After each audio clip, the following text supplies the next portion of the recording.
one of the first times that I ever remember holding a fishing rod. I was going out with my dad in search of trout.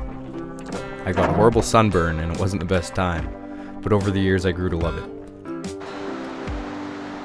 From the brilliant colors and crazy variations, to their aggression and sheer power in the water, it's no wonder they're one of the most popular fish among anglers. Alberta has some amazing fisheries and is home to 8 different species of trout, with the only native species being rainbows, bulls, and cutthroat.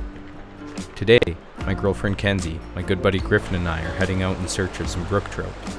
Brookies are native to eastern Canada and were introduced into the foothills of Alberta in 1903, where they can still be found in abundance. The beautiful rolling mountains surrounding Hummingbird Creek make a perfect backdrop for a day on the water.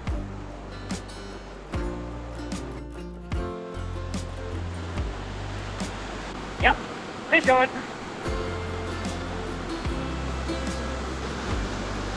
I don't have my forceps up here. Stop moving.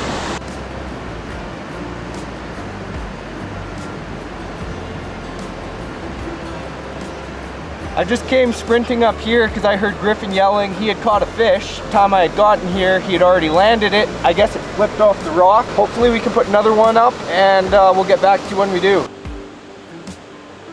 Oh, you got one? Yeah.